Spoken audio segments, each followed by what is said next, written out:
Tonight, a local father and his 12-year-old son are recovering back on dry land after a day of fun on the water ended with a dramatic search and rescue mission. It's a story we've been on top of since early this morning. Eyewitness News reporter Susan Campbell is live in South Kingstown with new details from the South County Mobile Newsroom. Susan, we were there as Logan and Darren Pierce were reunited with their family members. It was certainly a very emotional scene.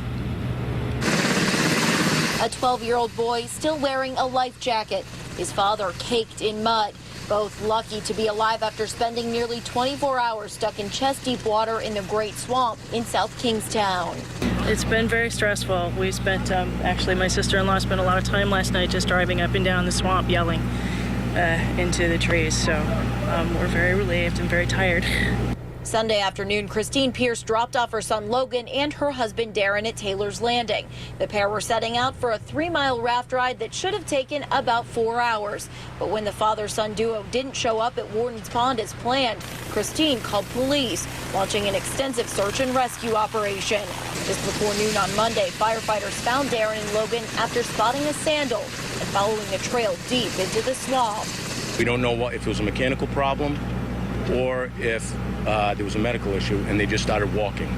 And they managed to, they attempted to find their way out, and they got stranded in the woods approximately half a mile from where the boat was. But even after Darren and Logan were found, they still had to wait for more than an hour to be rescued because the Coast Guard had to bring in a helicopter and use a basket to airlift both of them from the swamp. Family members watched as the chopper landed with Darren and Logan safe and sound on board. It was awesome. Glad to have my kids back. Glad to have my kids back. Glad we're not having 2 funerals this week. Police tell us Darren and Logan are being treated for dehydration, some minor cuts and bruises, but they are expected to be just fine. Coming up new at 6, hear from the fire chief what he has to say about today's search and rescue operation. Live with the Mobile Newsroom, Susan Campbell, Eyewitness News.